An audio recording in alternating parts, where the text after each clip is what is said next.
بسم اللہ الرحمن الرحیم۔ السلام علیکم ورحمۃ اللہ وبرکاتہ۔ شعبان المعظم کیا ہے؟ محترم ناظرین، شعبان المعظم وہ مہینہ ہے جس میں بندوں کے اعمال اللہ تعالیٰ کی بارگاہ میں اٹھائے جاتے ہیں۔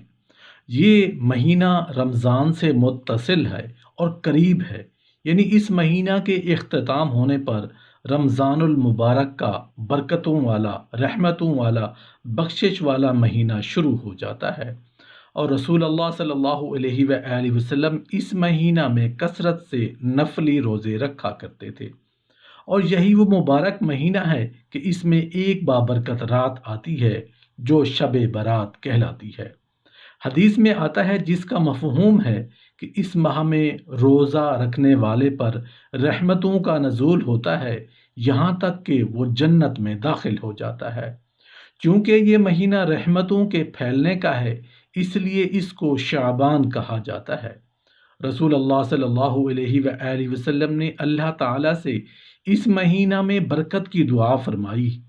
حضرت انس بن مالک رضی اللہ عنہ سے روایت ہے کہ رسول اللہ صلی اللہ علیہ وآلہ وسلم رجب کا مہینہ داخل ہونے پر یہ دعا کرتے تھے، یعنی اے اللہ ہمارے لیے رجب اور شعبان کے مہینوں میں برکت عطا فرمائے اور ہمیں رمضان کے مہینے تک اسلام کی سلامتی کے ساتھ پہنچا دیجیے۔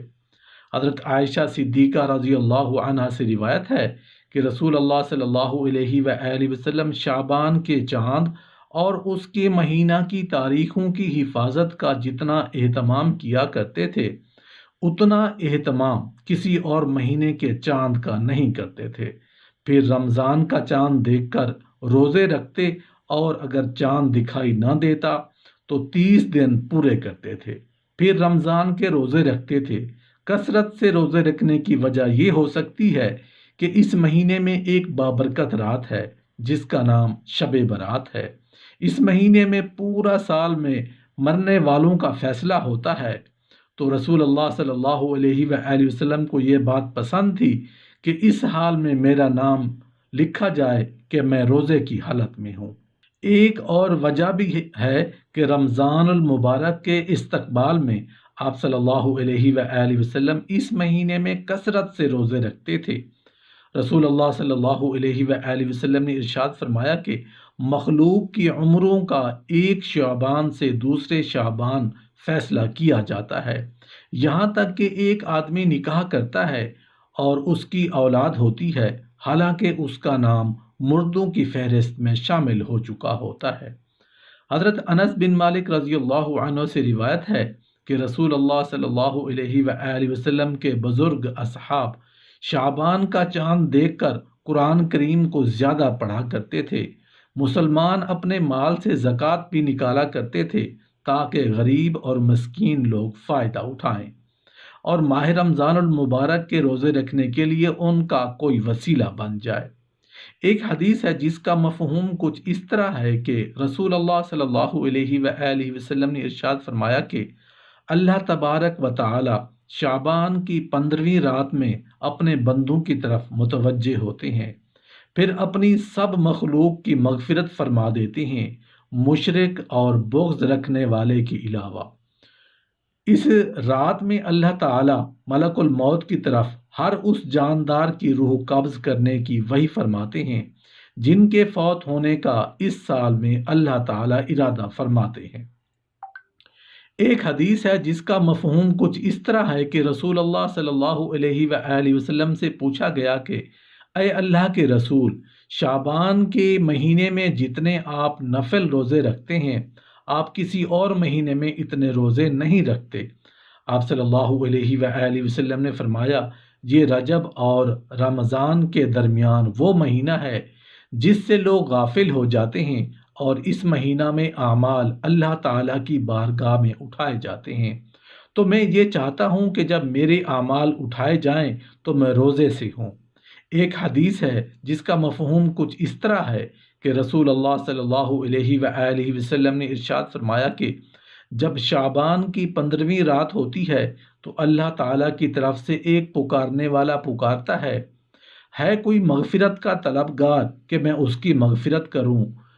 کیا کوئی مانگنے والا ہے کہ میں اس کو عطا کروں؟ اس وقت اللہ تعالیٰ سے جو سچے دل سے مانگتا ہے اس کو ملتا ہے، مگر بدکار عورت اور مشرک کو نہیں ملتا۔ ہر ذی شعور کے لیے ضروری ہے کہ شعبان کے مہینے میں غفلت نہ کرے اور ماہ رمضان المبارک کے استقبال کے لیے اس ماہ میں تیاری کرے، اپنے گناہوں سے توبہ کرے، جو اعمال اس سے رہ گئے ہوں ان کو پورا کرے، ماہ شعبان میں اللہ تعالیٰ کے حضور عاجزی انکساری کرے، سچے دل سے اس کی طرف رجوع کرے، اس ماہ کی نسبت والے کی طرف یعنی رسول اللہ صلی اللہ علیہ وآلہ وسلم کے طفیل اللہ تعالیٰ سے رحمت طلب کرے تاکہ اس کا دل صاف ہو سکے اور باطن کے امراض کے لیے دو کام انجام دے۔ یہ کام ملتوی نہ کرے بلکہ اسی مہینہ میں انجام دے، کیونکہ اصل میں 3 ہی دن ہیں، ایک کل کا دن جو گزر گیا، دوسرا موجودہ دن جو کام کرنے کا ہے، اور تیسرا آئندہ کا جو امید کا دن ہے۔ اور آئندہ کے بارے میں کسی کو کچھ علم نہیں کہ زندہ بھی رہے گا کہ نہیں۔ جو دن گزر چکا اسے نصیحت اور عبرت حاصل کرنی چاہیے، موجودہ دن کو غنیمت جاننا چاہیے، اور آئندہ کا دن خطرے کا دن ہے، یعنی شاید وہ دن آئے یا نہ آئے۔ یہی حال ان تینوں مہینوں کا ہے۔ رجب گزر گیا اور رمضان کا انتظار ہے، اور یہ کسی کو علم نہیں کہ اس ماہ کے آنے تک زندہ رہیں گے یا نہیں۔ شعبان ان دونوں کے درمیان ہے۔ اس مہینہ کے آنے پر اللہ کی عبادت اور اطاعت کو غنیمت جانے۔ رسول اللہ صلی اللہ علیہ وآلہ وسلم نے حضرت عمر رضی اللہ عنہ کو نصیحت فرمائی کہ 5 چیزوں سے پہلے 5 چیزیں غنیمت جانو: بڑھاپے سے قبل جوانی، بیماری سے قبل تندرستی، فقیری سے پہلے تونگری، مصروفیت سے قبل فراغت، اور موت سے قبل زندگی۔ شعبان کے ساتھ معظم لگانے کی وجہ یہ ہے کہ معظم کا معنی ہے عظمت والی چیز، کیونکہ یہ مہینے شرع کی نظر میں عظمت والا مہینہ ہے، اس لیے اس مہینے کو شعبان المعظم کہا جاتا ہے۔ دوسری وجہ یہ ہے کہ یہ وہ مہینہ ہے اس میں ایک بابرکت رات آتی ہے جس کو شب برات کہا جاتا ہے، اسی وجہ سے اس مہینہ کو شعبان المعظم کہا جاتا ہے۔ شعبان المعظم یہ وہ مہینہ ہے جس میں بندوں کے اعمال اللہ رب العزت کی بارگاہ میں اٹھائے جاتے ہیں، اور یہ مہینہ رمضان کے قریب ہے، یہ مہینہ رمضان کی تمہید اور مقدمہ ہے۔